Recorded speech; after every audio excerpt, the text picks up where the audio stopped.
And we're back with some NBA observations here at the Lakers Fast Break Podcast. It's Gerald Glassford. Thanks so much again for joining us.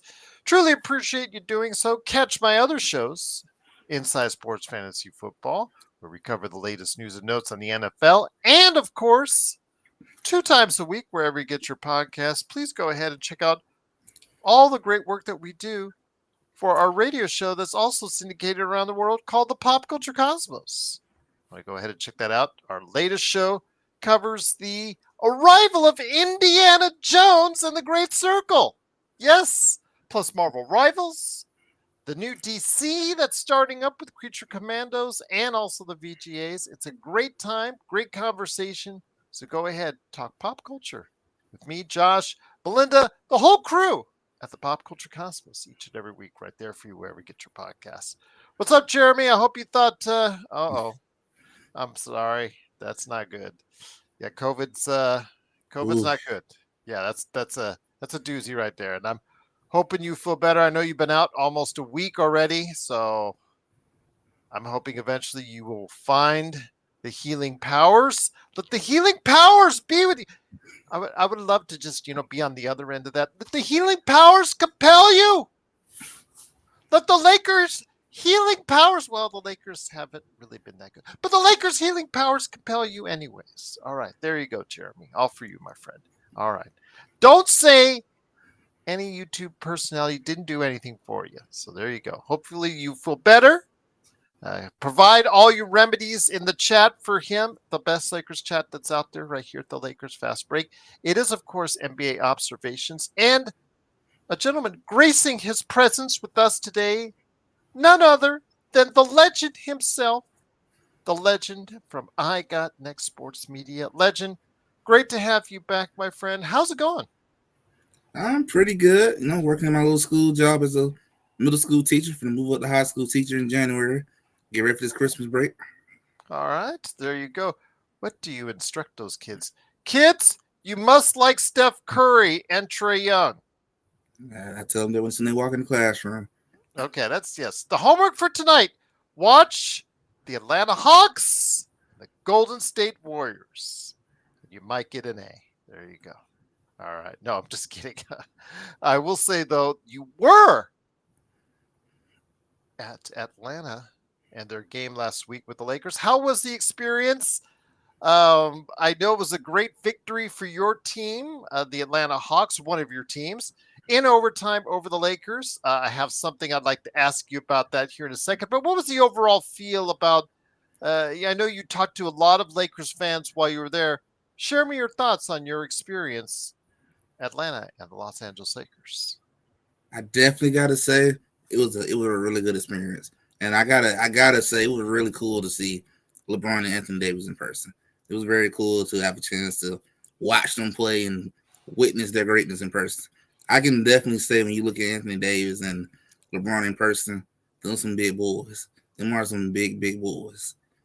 And it was just They pretty are. cool too, seeing JJ Redick in person as well from the coaching standpoint now, and being around a lot of Laker fans. It was pretty cool. I actually got to say, there was a lot of very cool Laker fans who just around Georgia, and then some that came from California. And I thought it was pretty cool having a chance to interact with a lot of the Lakers fans, and my actually I said it might be one of the best Hawks game I've been to so far. Best Hawks game. It was a really cool experience, and I actually like that late show jersey. I thought the jersey was pretty nice what they was wearing. I like it too. Joe can't stand it. Of course, Joe has no taste anyways, but that's Joe. We love him here though. I like it. I was hoping to get Adult to Connect, but I don't want to pay the 250 for it. They have the tiers I was talking about, the $70 ones. Like the ones I have like a couple of $150, $200 ones set up there, but I want to just because it's mostly they hang up on the back behind me. I don't want to spend like $250 anymore on it. So I'm like, they've got a $70 tier, a $150 tier, and a $250 tier for the authentic ones. And I'm like, I wanted to want to connect, but he only comes in the 251. So I'm like, you know what? I'll wait. Thank you. Wait for a good sale, and there you go. But I like it personally. But that's just me. Dang. But the one thing I want to go ahead and ask in regards to your game was a certain incident in a chant last year or last season. D'Angelo Russell was the subject Mhm. of some trade talks as far as for DeJounte Murray at that time, and the Atlanta fans were clear, excuse me, were clear in their succinct response to that, saying, "We don't want you," chanting, "We don't want you," when he went to the free throw line. Well, flash forward to last week, and Max Christie, who had Mhm. a $32 million 4-year deal in the offseason, is also subject to rumors every now and then, depending on who you talk to. Some want to get rid of him faster than others. And he's been a much great source of debate here on this show and this channel. I heard pretty much a similar thing was chanted in the arena at the time during the course of the game. Could you elaborate on that a little bit?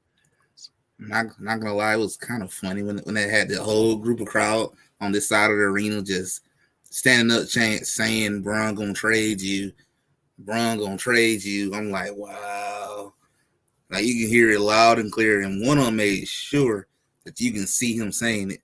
He ran down the steps and made sure Max Christie hear it loud and clear that Bron is gonna trade you. And I thought it was kind of funny from our perspective, but I feel kind of bad for the kid at the same time. That yeah, it's probably true. They call him Lee Jim for a reason, and it's probably gonna happen. Probably gonna be gone. And Bronny, again, the chance for him, depending on Ooh, where you go. We discussed that the other day, actually last night on the show in regards to him. Is it mocking? Do they really want to see him? We argued for and against it. Okay, if everybody's mocking him, and if that's a mocking clap and mocking cheer at the end of the games, why has there been 500,000 Bronny jerseys that have been sold? So I'm not convinced that is it. I'm convinced that once you see him out in the court, yeah, it gets funny because I was at the game in Las Vegas when he missed 8 3-pointers, and it people were cheering him on initially, and then by the second half, when he kept on bricking after bricking after bricking, it became a joke, and people were throwing one-liners, jokes at him from up in the rafters. So yes, it's a fascination in one way, but it's also a trolling in the other as far as that's concerned when it comes to Bronny James. But the Lakers situation, of course, is something that I think a lot of people have discussed. They're 13-11. They're mired in a group of teams in the Western Conference, similar to what we saw last year, Legend, as far as teams, I'd say 5 through 12 right now in the NBA, as far as from Golden State, your other team, on down. It's pretty congested. right. And Golden State, in fact, you could even say Dallas Mavericks at 16-8. They started the season really bad, but now have won 7 in a row, and I think they're probably alleviating themselves out of that grouping. But the Golden State Warriors, they look kind of sketchy right now. The Clippers, no Kawhi.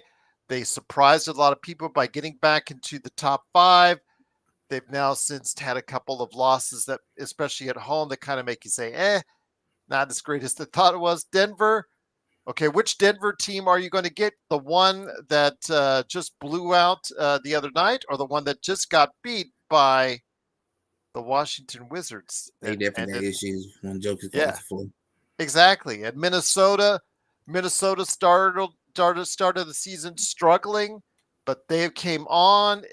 They pummeled the Lakers, but even they have had issues in recent times, and they're only 12-11. Phoenix Suns, if they don't have Kevin Durant in the lineup, they're 1-9 on their way to a 12-11 record.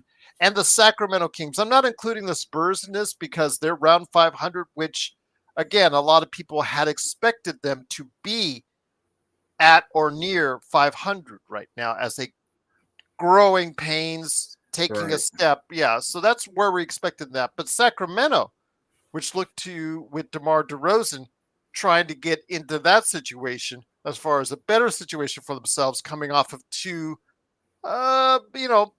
positive seasons for them. First time they came back in the playoffs in over 2 decades or almost 2 decades, excuse me. Um, yeah, they're 12-13, and so Mac Brown has been a little bit on the hot seat and whatnot.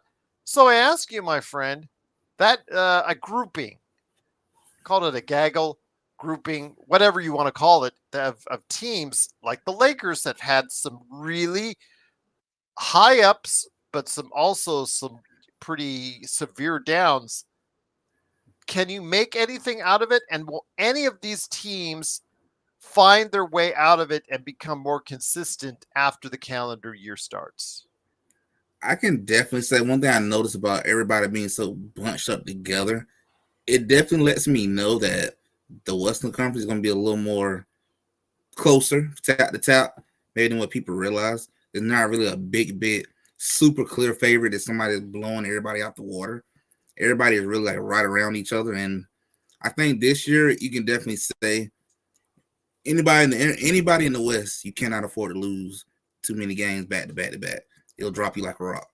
So I feel like this is a situation where I can understand why a lot of Laker fans definitely begin to hit that panic button when they were losing all them games in a row.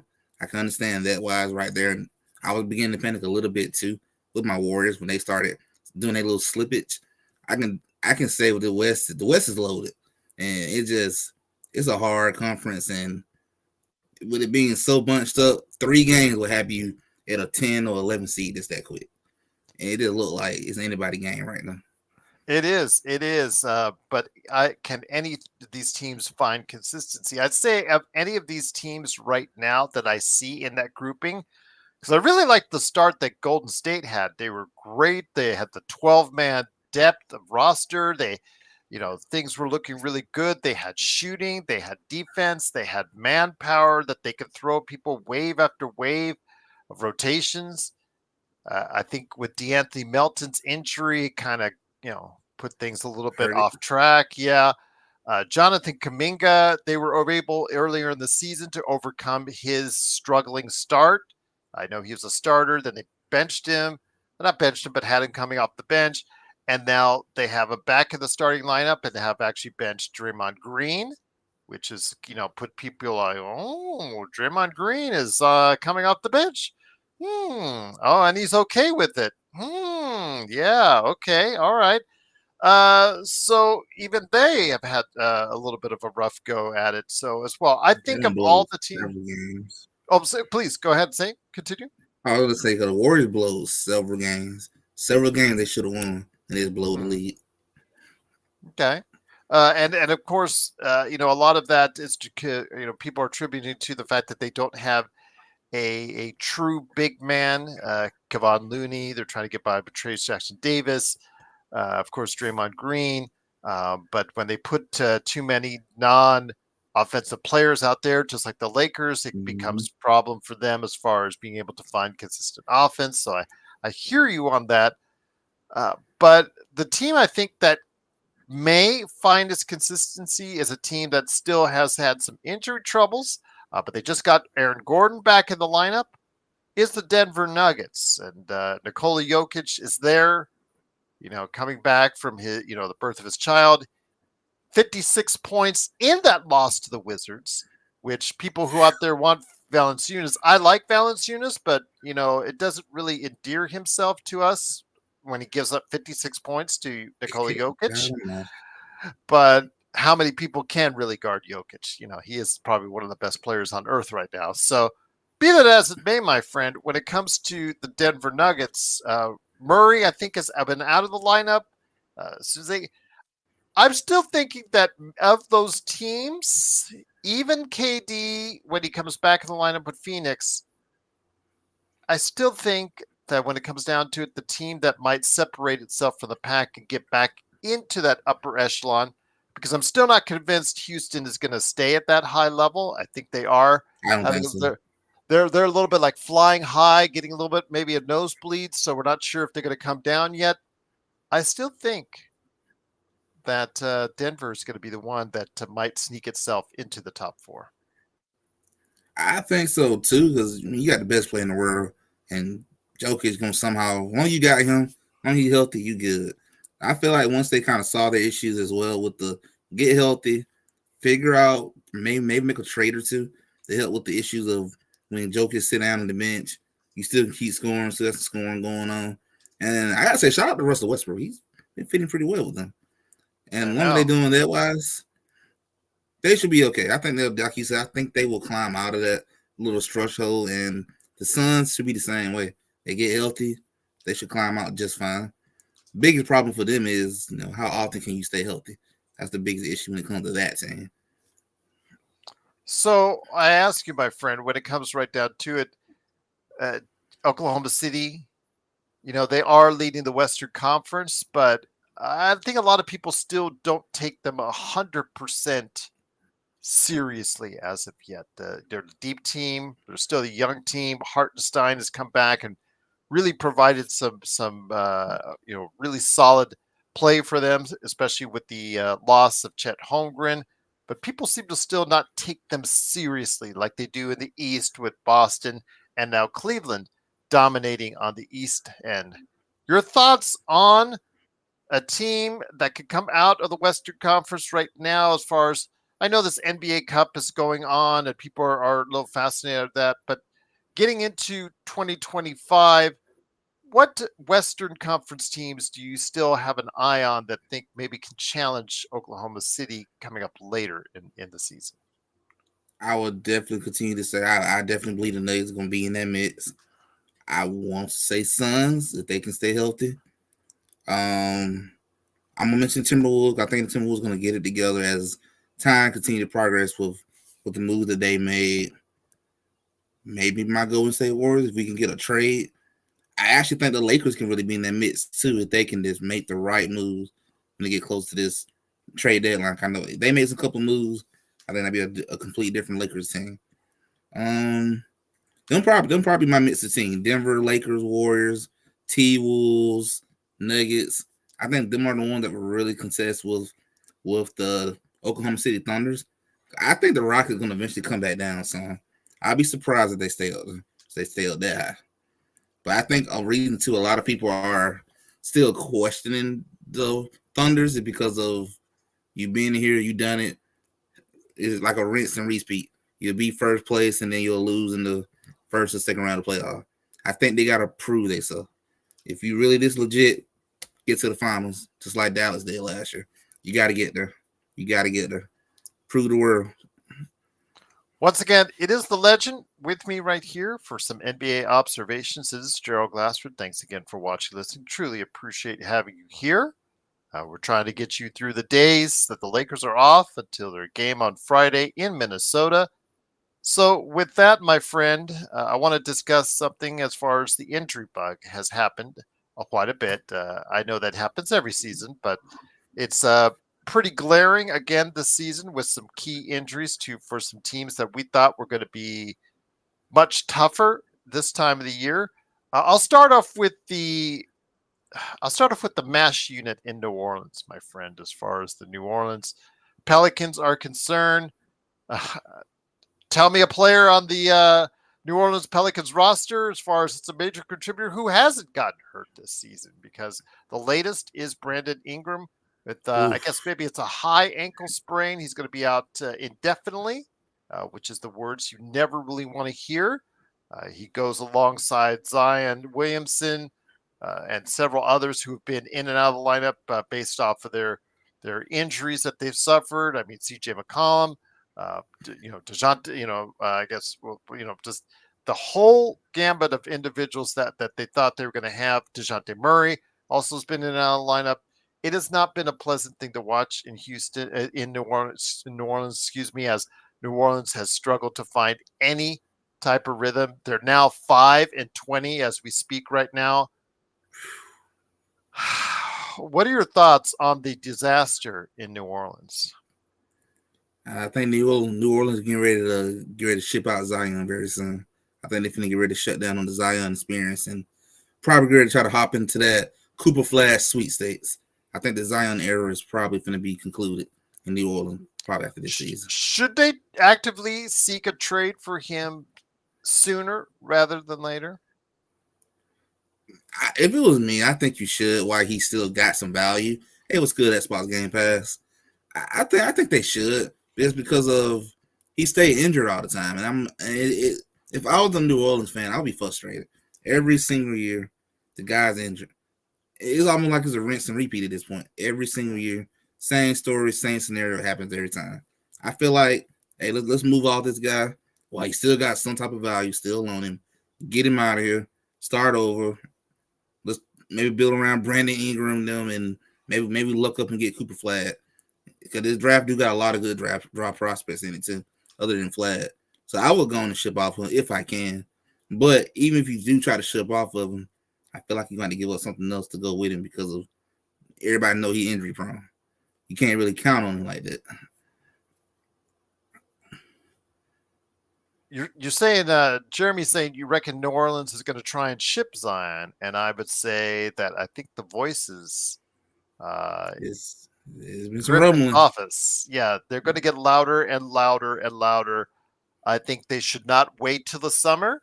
See, it's the thing is because, and I'll go like this because I've been hearing a lot of reports. I hear a lot of shows in regards to the difficulty in the current CBA to move contracts. Period.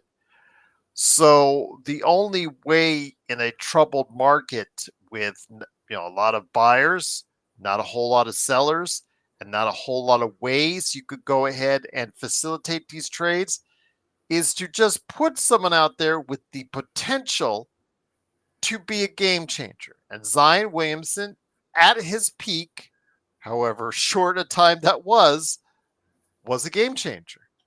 And Yeah, there's going to be some GM that's going to like, ooh, I think I could do something with him. I think I could get him into a condition that might be beneficial for our team. So, I mean, I would go ahead at this point. What do you have to lose? Because having Zion on the team exactly. hasn't really done you any favors. It's not gotten you where you needed to go. Get, I mean, you've got him on that contract, a contract that just doesn't seem to get any fresher and fresher, although it does have its limitations due to his conditioning, how that is, et cetera, how many games he plays, stuff like that. So at this point, do you see, or do you just think it's not going to happen and they just won't even try to put him out there? Do you see a chance that New Orleans could go ahead and trade Zion? I could see it happen if somebody give the right appealing package because I would move off him while he still got some value. And like you said, Gerald, they've been trying the last couple of years, and it's just been the instant replay over and over and over.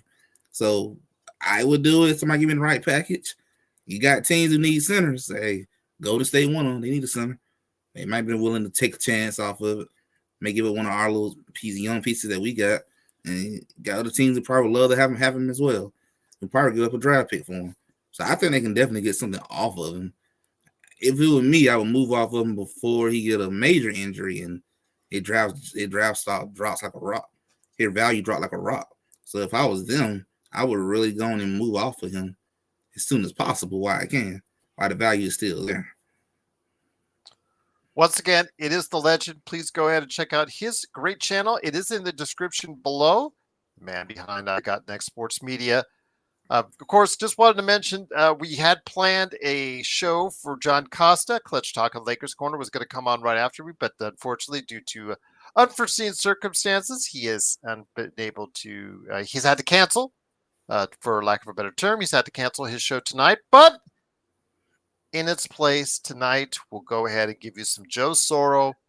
He will go ahead and growl and prowl later on tonight at 9 p.m. on the Lakers Snack Pack for you guys. So just wanted to let you know, I'm going to put it in the schedule here after I go on the air. I'll go off the air with Legend here, but just want to let you know there is a snack pack coming up tonight here at 9 p.m. Pacific time.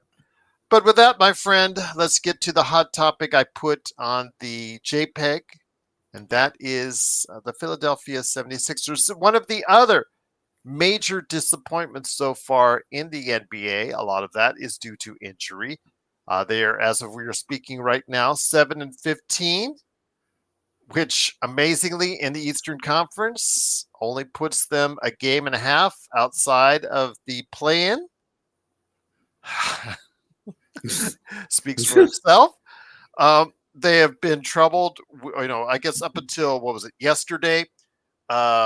they had not had their top three together they only had their top three together as far as Paul George, Joel Embiid, and Tyrese Maxey together for only combined 6 minutes all season until last night, when they were all together and they obviously showed what they could do with a victory yesterday. Your thoughts on the 76ers after their start 7-15? It's hard to say all is lost because again, they're only a game and a half outside the play-in, even as bad as their season has gone. But this is a team that many people, including myself, had high hopes for. I predicted them to be at a championship level this season, and you know what? I was wrong. So far, but with all that being said, the knees of Paul George and also especially Joel Embiid are going to be very much relied upon in the future. But your thoughts on the Philadelphia 76ers, my friend? Well, I can definitely say I was wrong as well because I thought they was gonna do something this year, Mm-hmm. but I was wrong. Disappointment. So I lost my money on that bet with them. Thanks a lot, 76ers, for that. I lost $200 because of y'all. But other than that, definitely disappointment. That team has some issues, injuries, the situation with Joel Embiid getting called out by his teammates that leaked. It's something going on in that locker room. Something that's haven't been right with that team from the start. And to me, it also showed. I don't know. Joel Embiid, are you serious about winning? I don't know. I don't know what you're trying to do at this point because of you had your own teammate call you out saying you're late to everything, and that's just bad leadership. If you're about winning, that's one thing I loved about Kobe Bryant the most. I loved about Steph Curry and Michael Jordan so much. Hey, when they say it's time to be in the gym, they're gonna be there. They there. Uh-huh. I love that the most about them guys. What he's been doing is just that's not it. It's not a good standard for the young guys or anything. You the best player on the team. You should be the first one in practice. And should be part of the last one leaving. And I kind of want to say, damn, Paul George, what did you walk into when you left the Clippers to this? So, hey, if I'm Kawhi Leonard, I'm laughing at you right now. So, only thing good is you in the Eastern Conference. That was bailing you out right now. Yeah, that's true. I mean, all credit to the Drippers for being able to stay above 500 even without Kawhi and PG. PG went for the money, got $50 million because of it, and this was the last big contract of his career. I know that the Clippers didn't want to commit to as many years as he would have liked, so he got his years, he got his money. But the problem is, it's the injury. You got to stay healthy. They can't play back to back, PG and Embiid. So that's going to be very tough how they negotiate that going forward. Now, against the Eastern Conference teams, especially the brackets below, like the bottom bracket of the Eastern Conference, if you got games against them, if you've got 2/3 of them, that's going to win you the majority of the games against the Detroits, the Washingtons, right now, even the Orlandos, my gosh, the Orlando team that was looking really good without two of their superstars, they're really hurting right now at this point, but at Yes. least they got off to a great start. So you could talk about Charlotte. You could talk about any of the teams on the bottom rung that are hurting right now. So we will see exactly what that does for them. But yeah, Philadelphia, I mean, so there's no chance that you think they're going to turn this around or you think it's too little too late. I'm thinking that they can still find something. It I do depends, too. but I think it's all depending on Joel Embiid. How Joel's knee stays afloat is how Philadelphia will stay afloat in the Eastern Conference. And just being in the Eastern Conference in general is a humongous plus. Now, if they was in the West, I would probably say you might be done for if you was in the Western Conference. But in the East, yeah, you got a shot because the East is so much easier to have a losing record and easily flip that around. So I'm gonna definitely say they still got a shot to turn it around. It's still a long season, just in what about to be mid-December, so they got a long season to go before March will get here. So I think they can turn it around. They got to get healthy, get their team together as one, and take advantage of being in the Eastern Conference. It's a weak conference. It's an opportunity. You can turn that around in a heartbeat. Like I said, if you was in the West, yeah, you might want to hit that panic button. If you was in the West, you probably done for. But over there in the East, hey, you got time. It ain't over. It is not over. Jeremy, as far as who I like better, PG is an older player in his mid 30s at this point, so he's not the player he once was. I did appreciate his work before he had that terrible leg break here in Las Vegas when he was, I think, practicing for the Olympic team. That kind of set his career in a different direction, although he was still able to have moments with the Clippers. But uh, I'd say Maxi. Maxi is the guy, the young kid with a lot Mm-hmm. of. The Maxi has a lot of moxie, as they used to say, He us got a lot old of guys used to promise. say. Yeah, he does. But he also, like you said, he called out Joel Embiid for his work habits. He called out the other players on the team for their effort.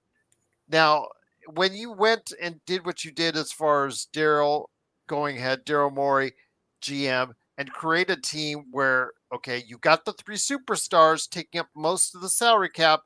You have to fill out the roster with some guys probably beyond their years in some cases. There's some guys there on the back end of the roster, Eric Gordon, Kyle Lowry, who are just can't give you what they once did, and they're writing out the rest of their careers.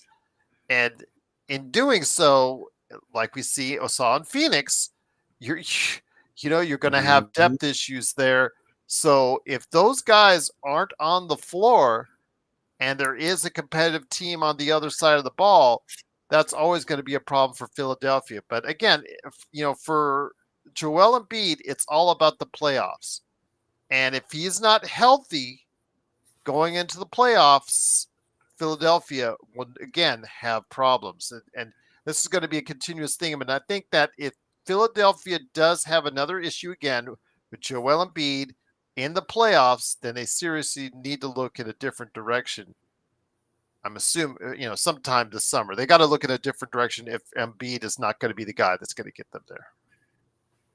I would definitely think so as well, because at that point, Joel Embiid have been there for a couple of years now, and still haven't reached the NBA Finals.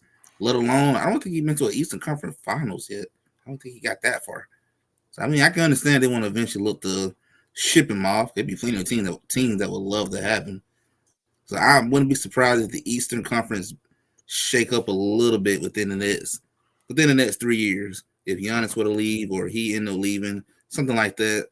I get the feeling if they want to get rid of Embiid, I really believe Golden State will be on the phone trying to make that move.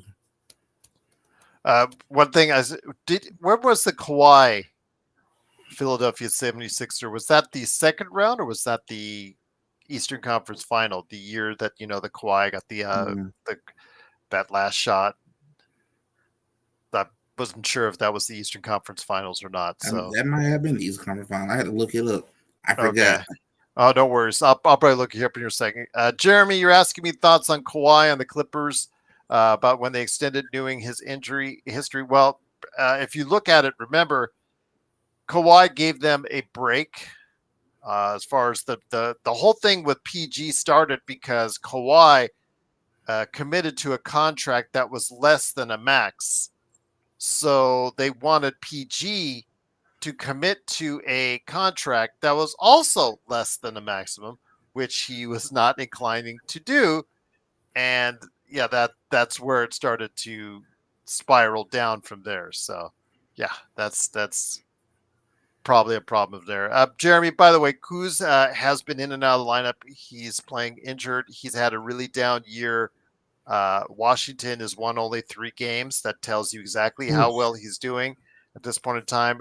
I would not trade for him. I love Kuz. Will always have a appreciation for what he did for the Lakers franchise. He was my favorite Laker of those young Lakers. I remember the first day that he was at Summer League, and I was there, watching him live. And then after the game, nobody, he had a good game, and nobody knew who he was, but there was a line of people waiting for his autograph. I just think at this point in time that ship has sailed. He does not shoot well enough. He never has shot well enough to be able to help you when you really need it. As far as a starter level player, he was great for coming off the bench for the Lakers during the bubble. and he learned how to play defense. Remember, he was a matador his first few years in the league. But he became a very rugged defender when we needed him the most. And I always will appreciate him and his efforts for that. But I would not trade for him, especially with that contract he has now, Jeremy. Again, Ooh. yeah, and that's the Mm. thing, Legend. In about 6 days, uh, we're gonna see. I think Bobby Marks was on earlier today on the Twitter. He said like something like 87% of the players in the league will become eligible for trade if they're not already um, by the 15th. Because if you signed a new contract, what have you, but if you didn't, you're eligible now. But yeah, 87% of the league will be available for a trade on the 15th. Yet I don't feel that there will be this major shift in moves from one thing to the other, nor do I think it's going to be a huge deal. And I'm hoping I'm wrong because I love talking about trades. I love dealing with the Damn. trades. I love talking about trades, whether it's the Lakers or another team. I love breaking down those trades and seeing who's going to win and whatnot. I mean, we could see another Carl Anthony Towns trade. I think that's probably about the level maybe that you could get, but your thoughts, again, with 87% of the league becoming eligible for trade, if they're not already, on the 15th, what type of trade market do you see this season? Despite the limitations that Joe has gone on and on and on about, which he's valid on it, and it's true, about the CBA and what it prevents you doing because of the fact that the Lakers and the rest of the teams are often in the first or second tax apron and often hard cap from what they're able to do. It could be very interesting time because that's what I was wondering a little bit too. Wondering just how much teams can do with a lot of teams being in that first apron and some in that second and a few in that hard count. So I was kind of wondering a little bit too, just how much flexibility a lot of teams will have. Which I'm with Joe a little bit too on that part of. I kind of hate they did that with the CBA. Just kind of killed it a little bit, but It helped the owners, but hurt the yep. GMs. Let's just put it that way. So I'll ask you this. I mean, first off, I want to make a correction from earlier today. Whoever listened to the Hoops Collective podcast, Brian Windhorst, who I don't think is very good. This is my honest opinion. He always gets things wrong and mistakes. We always make mistakes. We all make mistakes. Yes, that we do. But he, for a guy at his level, at his pay salary, I think he'd be a little bit better. He said the Lakers are in the second tax apron. They are not in the second tax apron, but they are $30,000 away from the second Ooh. tax apron. So you're right there. You're right there, but you're not over it. So they're still in the first tax apron and they're hard capped. Yeah, I get it, but still they're they're in the first tax apron. Let's just leave it at that. So if that's the case, my friend, there's still a lot of hope that teams will get better somehow. They'll make the maneuvers, but I have a reluctance to feel that any big name out there, let's just say even a name like Zach Levine, who has he's a good player when he's healthy, when he's on the court, which is not as often as you'd like, but he's there to this year. He's shooting with the lights out. He's getting 22 points a game, but he's like $40 million, my friend. 40 million plus each of the Oof. next 3 seasons. Yeah, I just don't see a lot of movement because there's so many guys that have committed to big contracts that are very, very hard to move. That's what I saw too. And look at a lot of guys' contract. I'm like, I don't see how you gonna move this money without putting yourself in a deeper hole. So I get the feeling a lot of people just gonna end up just re-signing maybe a 1 year deal, something like that, where they currently at, and try again in the summer once their contract is up to renegotiate. But I don't know if it's gonna be like a lot of major movement thanks to Out of Silver and them doing the deal that they made with the CBA. So We'll see. We'll see.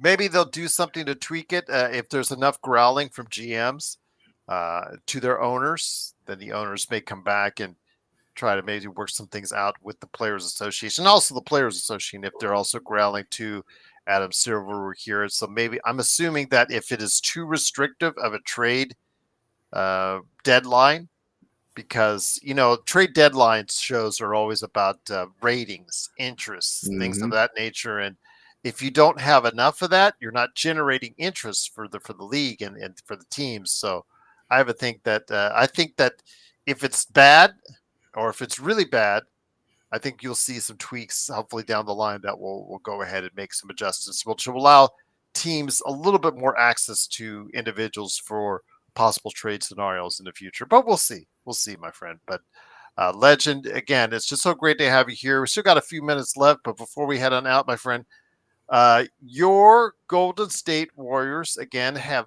seen some very highs and lows. They're no longer one of the top teams in the West. Dallas has now surpassed them, and credit to them. They've gotten healthy. Lucas started to look, he came out of whatever out of shape thing he always comes out of every single start of every year, and he's looking like the MVP again. You've got Houston, but before we talk about Houston, before we close out the show, tell me your thoughts on what's going on in Golden State. Just like you said, a lot of highs and lows, blowing leads, and I think losing Milton really did hurt. I mean, Milton hurt us a good little bit. I think he was really a major piece, and just still figuring things out. I really believe, even though we had that hot start, I really think we really need to do a trade to get a big man. We gotta do something. I really think that one trade is gonna make a humongous difference on what this team can do. And I really think this Warriors team can really be in championship contention if we can make the right trade. So I think they got to do something at the trade deadline. They got to make a move. Yeah, I think that they do have to. Now they have the pieces to do so. So we will see. Maybe they're one of the teams. They're also in the first tax apron. They're not way deep in the tax like they normally are. So they are in the first tax apron. So maybe they are allowed to go ahead and make some moves as long as they don't bring in more money. They can't take in more money than they send out. So as long as they don't do that, which is the hard part, all these teams that are in the first tax apron or the second tax apron, they're all can't take back more dollars than they send out. So it makes it so much harder to go ahead and facilitate these trades because there's not that many teams that are under the tax aprons at this point in time. So it's yeah. So it is what it is right now. It's very hard to disseminate who is going to be who's actually going to be able to make a trade, but we will definitely see what's going on. But before we head on out, I wanted to go ahead and ask you your thoughts on the surprising Houston Rockets. Yes, I did talk about them. Don't at me, Houston Rockets fans that are out there. I just, you know what? They are playing even above your expectations out there. Mhm. Nobody out there was saying, well, man, I see Houston as a top 3 seed now. Maybe next season, but they didn't see as a top 3 seed now. And it is still early. But they are playing well. They've got they throw out, and I've said they've got probably the greatest collection of wings as anybody in the NBA. They're not even playing Cam Whitmore, who I still can think it can be a 20-point scorer in the NBA. They're not even playing him. Amen Thompson has really started to come into his own. They don't have that one definitive player, though. That's the thing. The go-to guy on the team, it seems like it's a different guy every night, which is good. Jalen Green one night, but he's struggling overall sometimes. You've got Alper Sengun, Fred Van Vliet as the gritty veteran. Aman Thompson, I talked about that. Jabari Smith. You got so many other different players on that team. Tell me your thoughts on Houston. Why has it worked so well so quickly this season? I don't honestly want to say got the right pieces together, but I like their coach. It's the Mhm. guy who got as the head coach was to me the best move Houston did. Ever since they brought him in there, been a totally different thing. I Mhm. think Houston knocked out the park when they hired him, and I think that might be really the biggest difference maker for that entire team franchise. Okay. So, what about their prospects? Do you think they can hang on to it? Because again, I think they are still a little bit too high. I still think they're going to make the playoffs. I think you just can't go on being this successful this early. And yet, yes, it is one of my favorite sayings in Tail Wild. It's just one of my things. You do over 2,000 podcasts, you get a few that you just stick to it. What can I say? But I want to say this when it comes to Houston, I'm not saying they're not going to be a playoff team. I think they will fall somewhere in that 4 to 8 range when all is said and done and the dust settles on the end of the season. But uh, I could be wrong on that. I was wrong on them in the first place being so high there now. I'd picked them for somewhere in the top 10 personally, but I didn't pick them this high. Your thoughts on where Houston can actually end up? Or do you think they should go ahead and start that process of maybe looking to get into a star, accumulating some of those assets they have, the draft picks that they got back from Brooklyn, and some of the other things that they have, including some of the best wings that are out there? Do you think the time is now that they should pull off the trade? I was looking more and more like Giannis might have been on the table as far as him being, a Right. possibility for Houston, but they've now come back to earth, and in the Eastern Conference, they're now what they're going to be a top 4 seed just by having a 500 record. That gets them almost a top 4 seed. Could there be a star out there that might change the prospects and keep Houston at a top level going forward?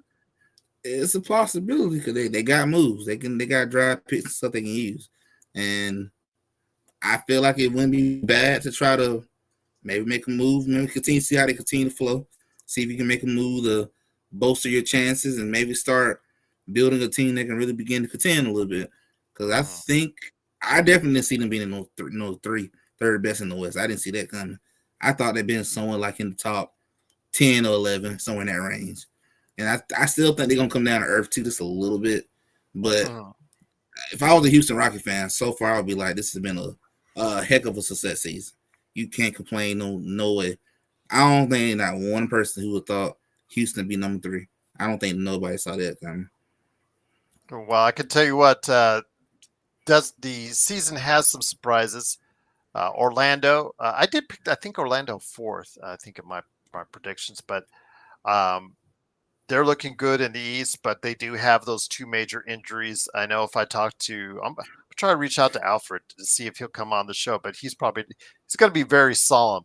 It's going to be very sad because his Orlando Magic have suffered, and it's the same injury too on both those guys, Man, Bankero yeah, and Wagner. It's the oblique, right oblique. I don't know what happened.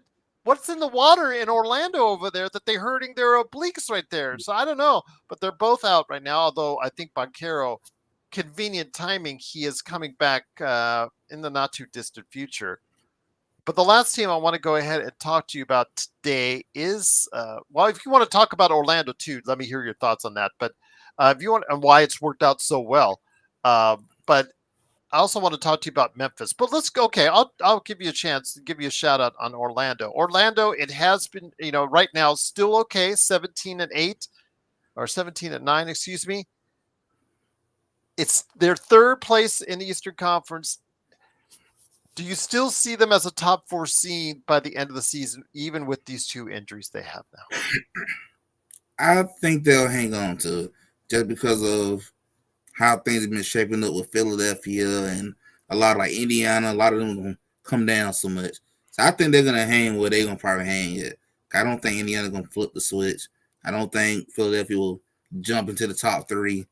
I think they're gonna hold on to where they are at. And I think they're just clicking because of they've been together for a while. And then Mhm. add in I can't think of his name, I forgot his name.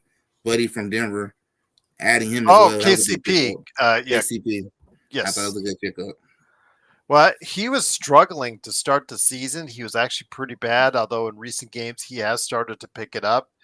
So that's good. I was worried it'd be one of those cases which we have seen many times before, where the big free agent he collects that big paycheck and is like, "I'm done. Don't need to do anything else. I'm good for 3 years." Oh, Evan Fournier, anyone?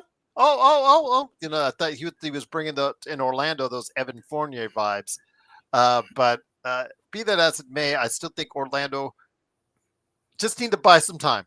Just need to get excuse me, just need to get a couple wins here or there just to buy them some time until Boncaro gets back. I know Wagner is probably going to be out till maybe late January. It would be my guess, if I'm guessing right now. So if they could get Boncaro back before the end of the year, I think they could still he could pop those kind of numbers that Wagner was doing. So they could still be in decent shape going forward and retain a top 4 seed in the East. But we'll see, my friend. We'll see. I know I'm going to try and get Alfred on the show either this week or next week, and hopefully we can go ahead and talk to him more about that, about what the long time game plan will be with those two not being able to be in the lineup together for some time. Yeah, I would definitely. They've done really good down in Yeah. Orlando, and I figured they were going to eventually blossom after what they I did last year in I the like playoffs. Mosley as a coach. I really do. What are your thoughts on him? I think he's done a really good job as well. He's like a really good coming up coach, and I just thought he's put this young team together pretty well. He's done an excellent job. Before we head on out, I wanted to go ahead and I said I would mention the Memphis Grizzlies, aka known as Lakers East here, with so many ex-Lakers that, of course, Rob didn't have enough patience on, and now in some cases they're thriving. It's no joke, Scottie guys. Pippen. Yeah, Scottie Pippen Jr., who, okay, when Ja's in the lineup, he doesn't play very much. He plays like 20 minutes or so, but doesn't really make an impact. But when he's out of the lineup, Jaws, he comes in there and produces heavily and produces big time. And it just shows that he's setting himself up for a pretty good future. And that's the guy I missed on because, he was reckless when he was here in Los Angeles. He was a little bit too small. It reminds me a lot of, as far as size wise, like Bronny, just a little too small to play his position, I thought. He was a little reckless with the ball. He couldn't shoot that well, but it was the patience and the development. And he deserves a lot of the credit for that, for getting himself to be a consistent NBA shooter and settle down to be more of a refined playmaker. And so he deserves all the credit in the world for making himself into a player that's going to probably see a nice paycheck in the summertime. Jay Huff, though, has signed a deal. He was out there. The Lakers blew their chance on keeping him. And I thought that one was kind of rough for me. And I mentioned that on the air when he left. That's the one I thought would be somewhat of a contributor on this team. I don't know if you could play him alongside, well, you could play him alongside AD, but I don't know if he would have been at that level to be a starter consistently. But he could have someone that, like right now in Memphis, giving you 15 to 25 minutes a game, 10 to 15 points a game, shooting from the outside from three, getting you some rebounds and block shots, and he earned himself a 4-year contract, I believe, within the first few weeks of the season from Memphis. They saw what they had, they signed on to him. But he was also in Denver after a stop with the Lakers. He was also in Washington after a stop with the Lakers. So they missed and whiffed on him too. This all leads me to the point that we talked about Golden State and what they had earlier this season with guys rotating in and out, had a 12-man depth lineup as far as is concerned, and nobody playing above 30 minutes. Well, lo and behold, Taylor Jenkins is in Memphis.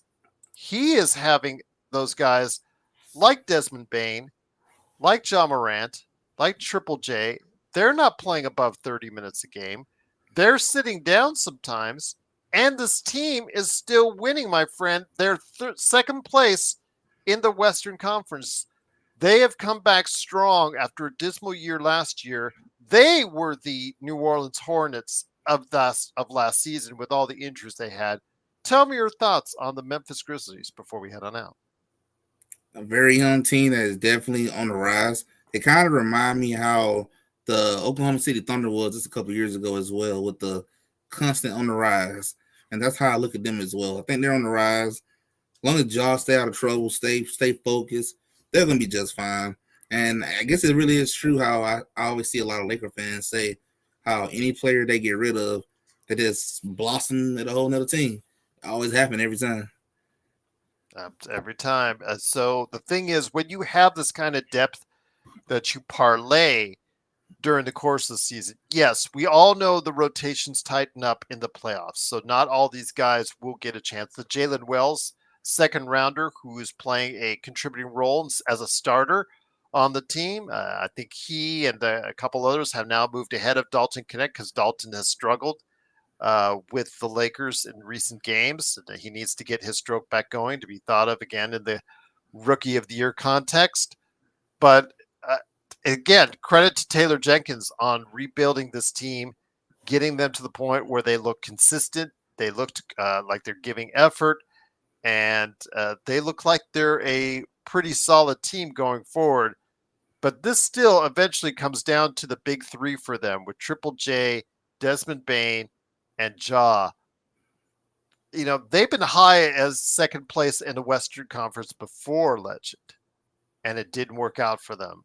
AKA the Lakers came in and kind of gave them their notice when they were a number 2 seed before.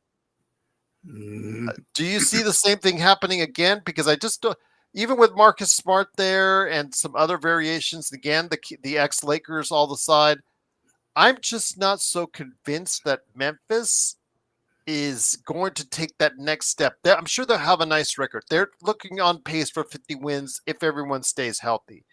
But I'm not sure they are going to be the team that supplants OKC in that Western Conference. I'm not for sure either yet. I look at them as one of them teams where you're gonna have to make me a believer and just go out here and do it.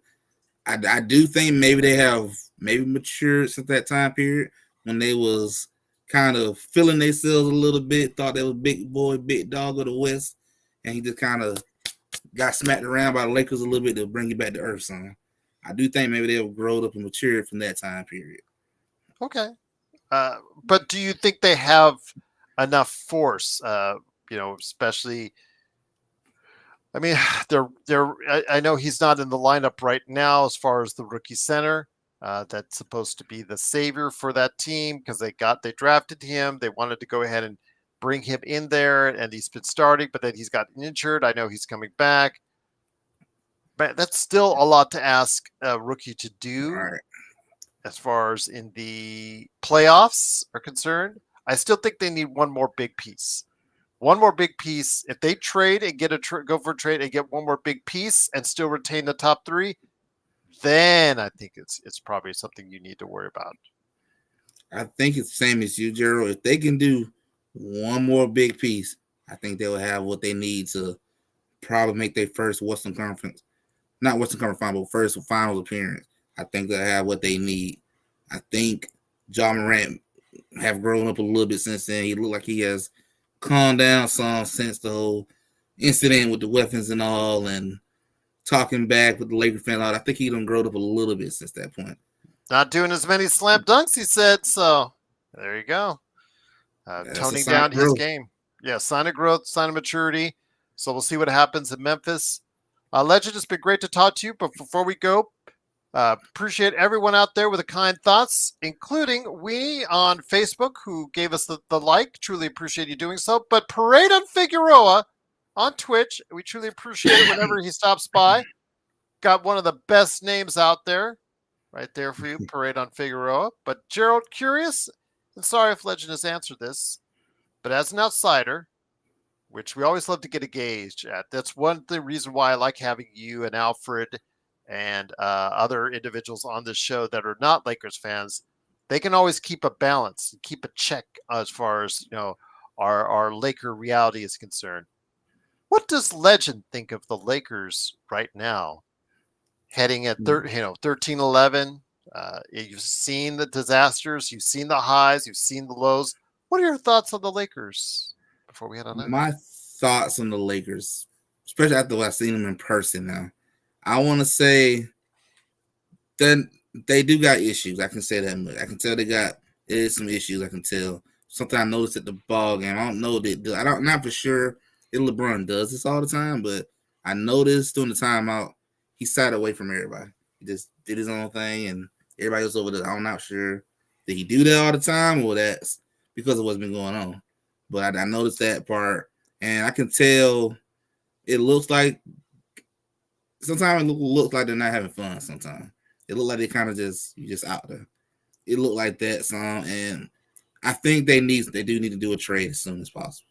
They need to make. What would that do? What would a trade do? They get a veteran that's out there. They're limited on the number of contracts, or let's say they even throw those one or two picks that are out there. What does that really do for this team? I would at least say bring some fresh air, kind of get some maybe rid of at least a little bit of the negativity that's probably Mhm. floating around the locker room from going all through the losses and through the issues with the stars and not showing up, stuff like that. I think that at least bring some freshness to the team. Maybe try to fill out some of the issues that you got. I would Gabe Vincent coming to the game being triple O or quadruple O and not doing nothing basically with cardio, or sometimes having Max Christie and them not showing up.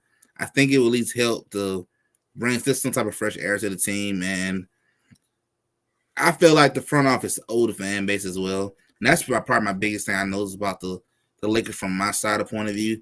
I feel like the front office really failed the fan base, the team, they superstars. I feel like the front office is just you just there collecting the check at this point. I don't know what you're doing.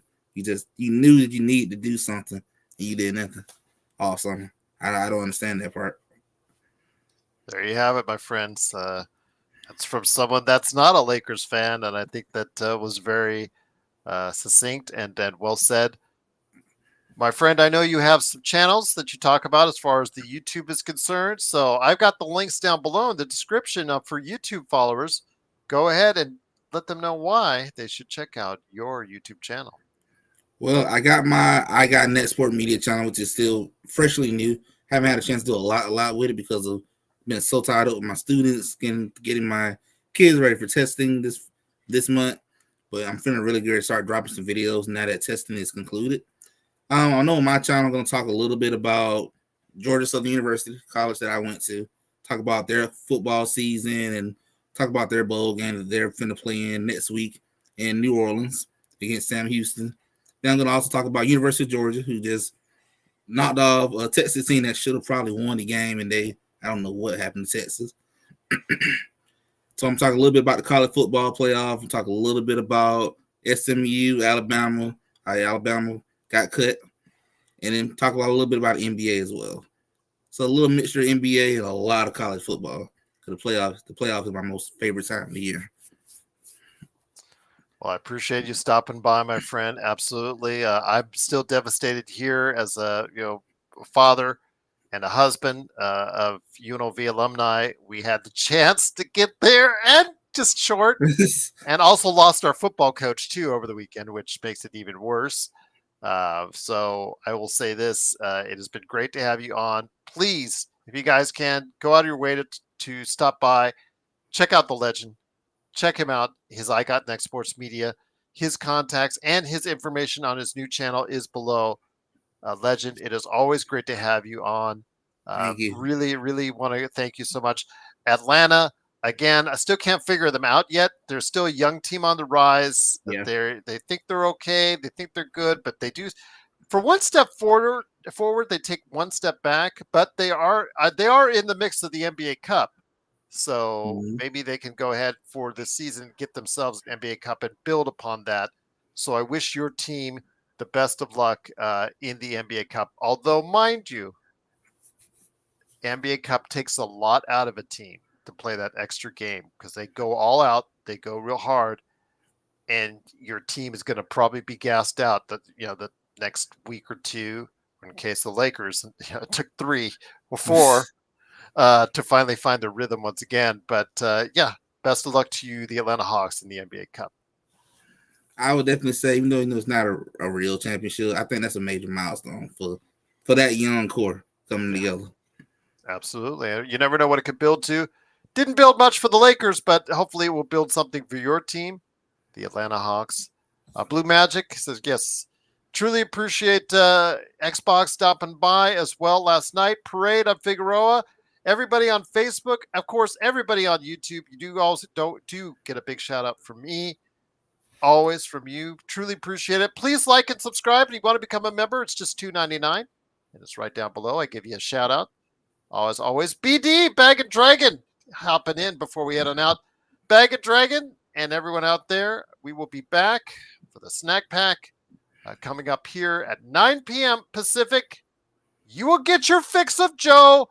Don't worry, everyone. It'll be coming up here later. It'll be the snack pack. Be coming up. But right now, For Legend, it's Gerald Glassford. Thanks again for watching this thing. You've been watching us right here at the Lakers Fast Break Podcast for some NBA observations. We'll be back here in a little bit at 9 p.m. with a snack pack. Thanks again from all of us right here at the Lakers Fast Break Podcast.